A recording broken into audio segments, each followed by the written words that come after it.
Pokemon XYZ is best series ever, but why? ये तो हम सभी को पता है कि XYZ बेस्ट सीरीज़ है, लेकिन क्यों?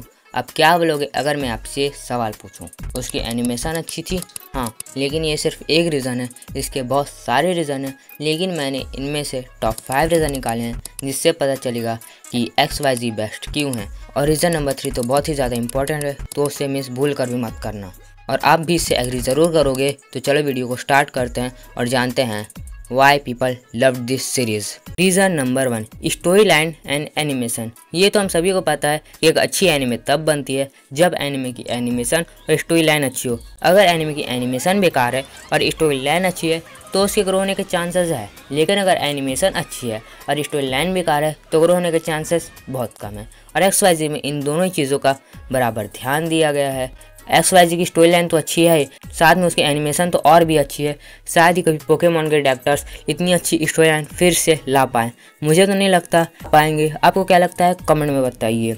इसमें जो स्टोरी है ना, देख के मज़ा ही आ जाता है। अगर आपने अभी तक XYZ सीरीज़ नहीं देखी है तो क्या कर रहे हो, जाओ देखो और XYZ और पोकेमॉन के मज़े लो।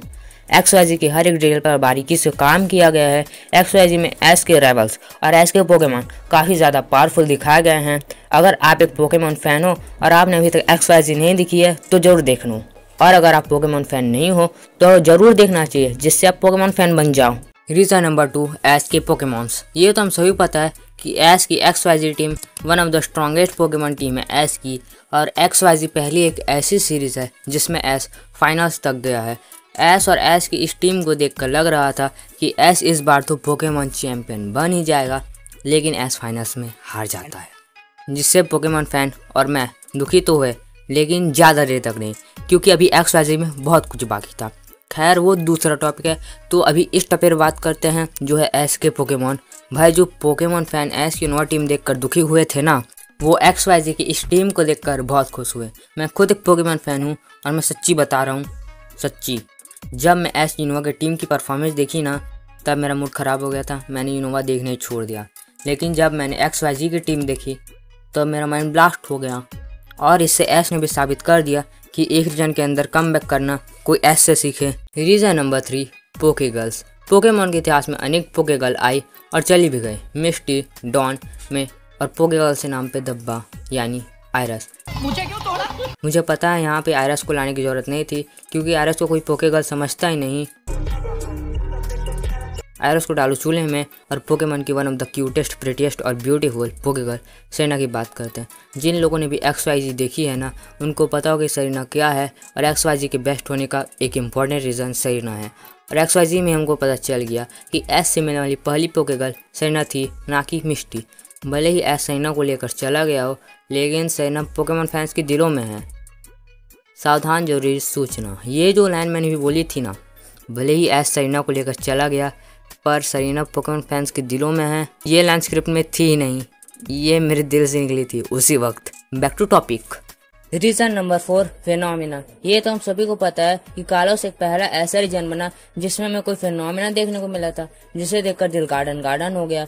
और ये फिनोमिना था मेगा एवोल्यूशन। मेगालोशन के कारण हम सब पोकेमॉन फैंस की एक इच्छा पूरी हो गई थी, जो थी चारिज़ार्ड के पास ड्रैगन टाइपिंग होना या चारिज़ार्ड का ड्रैगन टाइप का होना। आपको लग रहा होगा कि XYZ में सिर्फ एक फिनोमेना आया था, लेकिन नहीं, एक और फिनोमेना था जो कालोस में आया था और सिर्फ एक पोकेमॉन के पास था। आप सही सोच रहे हो, और वो है एस का ग्रे निंजा। एस के ग्रे निंजा के पास था बॉन्ड फिनोमेना, जिससे एस और ग्रे निंजा का ऑरा सिंक हो जाता था और वो मिलकर बन जाते थे बॉन्ड इवॉल्व ग्रे निंजा या एस ग्रे निंजा। उसकी बैटल देख के मजा तो आता ही था। मेरे घर के आसपास कई ऐसे लोग हैं जिन्होंने XYZ सिर्फ सरीना और ग्रे निंजा की वजह से देखना चालू किया था, और एस अपने ग्रे निंजा को थोड़ी देर और ट्रेनिंग देकर बॉन्ड फिनोमेना को कॉन्कर कर लेता, यानी बॉन्ड फिनोमेना को मास्टर कर लेता, तो ये तो कंफर्म था कि एस चैंपियन बन ही जाता और वो डायंथा को बहुत गंदी तरह हराता। And last, reason number 5, Pokemon XYZ की एंडिंग। अगर पोकेमॉन में कभी XYZ जैसे एंडिंग दोबारा इस न्यू सीरीज में देखने को मिल जाती है तो मैं अपना चैनल डिलीट कर दूंगा। ये इसलिए नहीं क्योंकि मैं XYZ की एंडिंग को लेकर ओवर कॉन्फिडेंट हूँ, बल्कि इसलिए क्योंकि मैं जानता हूँ कि पोकेमॉन में XYZ के जैसी एंडिंग फिर कभी हमें देखने को नहीं मिल सकती है। ज्यादातर सीरीज रीजन में हर बार ये होता है कि पोकेमॉन लीग खत्म होगी, एस पहले टाउन जाएगा, प्रोफेसर ओक उसको नए रीजन के बारे में बताएंगे और एस नए रीजन चले जाएगा। पर XYZ में इससे कुछ हट कर किया गया। अगर आपने पूरा कालोस देखा है पर एंडिंग नहीं देखी तो मेरे भाई तुमने क्या देखा है। पोकेमॉन XYZ की एंडिंग बहुत खतरनाक है, चाहे वो एस और उसके पोकेमॉन्स का लूमियो स्टार पर लटकना हो। हाँ मुझे पता है एस अपनी मर्जी से नहीं लटका था, लाइसेंडर ने उसको लटकाया था। और उसके बाद जो एस और ग्रे निंजा का ऑरा सिंक होता है और फिर हमें जो एस और ग्रे निंजा का बॉन्ड फिनोमिना पावर देखने को मिलता है, बॉन्ड ग्रे निंजा, देखकर मजा ही आ जाता है। और उसके बाद एस और उसके फ्रेंड्स अलान, डायंथा, स्टीवन मिलकर जो लड़ रहे हैं वो सीन तुम्हें जरूर देखना चाहिए। एंड लास्ट इमोशनल सीन जब एस अपने ग्रे निंजा को रिलीज कर देता है, ये सीन बहुत इमोशनल था। कोई अपने बॉन्ड इवॉल्व ग्रीन निंजा को ऐसे कैसे रिलीज कर सकता है। अगर एस के बजाय कोई दूसरा ट्रेनर होता तो वो अपने ग्रीन निंजा को रिलीज नहीं करता, पर एस ने किया क्योंकि कालूस की प्रोटेक्शन का सवाल था और एस की आदत है अपने एस पोकेमॉन को रिलीज कर देना। और लास्ट में सरीना चली जाती होइन, पर जाते जाते वो एस को एक ऐसी चीज देती है जो एस से ज्यादा हमें पसंद आती है और वो थी सरीना की किस।